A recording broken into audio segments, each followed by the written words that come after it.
Dr. Janet Woodcock recently completed a long career at the FDA. She served as director of the Center for Drug Evaluation and Research for over 20 years in several stretches. Most recently, she served as principal deputy commissioner, and prior to that as acting FDA commissioner.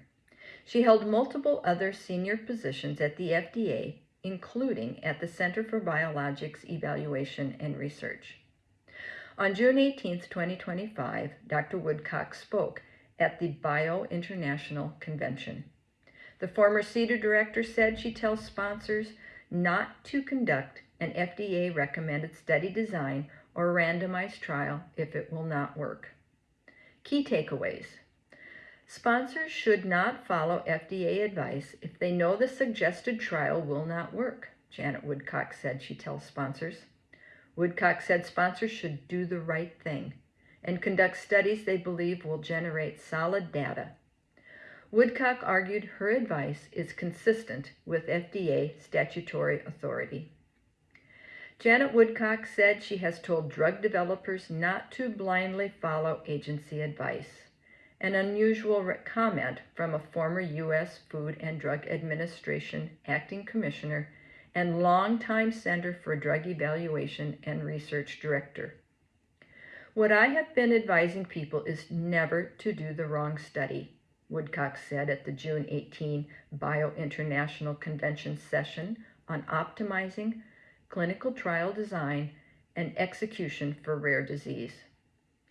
Even if the FDA told the sponsor to do a particular study or a randomized controlled study, if it's not going to work, don't do it, Woodcock said. If it's going to be underpowered and you're likely to fail, do not do that study, she added. If it's the wrong endpoint, do not do that study. Instead, do the right thing, she said.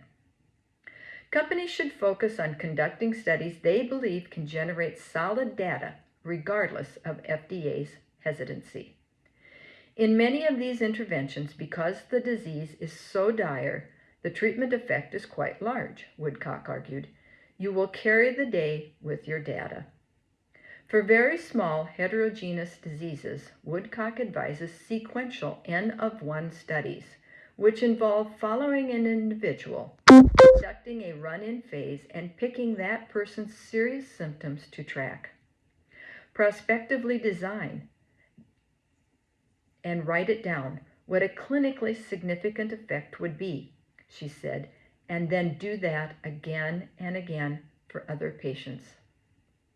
If a sponsor does this once and a person who is bedridden walks, no one's going to be that impressed, Woodcock said. But if you do it 7 times and 5 out of 7 walk, you're going to carry the day.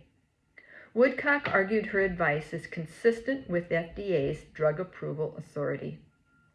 The statute governing efficacy, says adequate and well-controlled investigations will convince experts, she said. It does not say anything about a p-value. It does not say anything about randomization. It says adequate and well-controlled, and there are different ways to do that. So sure, meet with the FDA. Totally agree with that, Woodcock said. But her message was, do not just blindly follow any advice. She has heard from multiple groups that followed FDA advice and the study failed.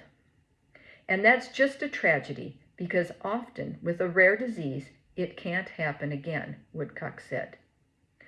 Woodcock, in partnership with the Haystack Project, has been helping craft legislation that would establish a third path for rare disease drugs to meet the FDA's substantial evidence standard without a randomized controlled trial.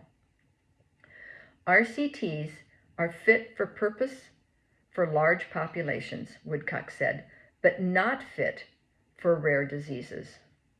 The smaller the size of the study arms, the more likely bias toward the null hypothesis occurs, which means an increased chance of not finding a treatment effect, even if the product is effective, Woodcock said. And that's very sad because some of our most needy populations who don't have any treatments, and yet the designs we currently use make it much less likely that will find an effect when there is one, she said. It's a math issue. It's not ideological, it's mathematical.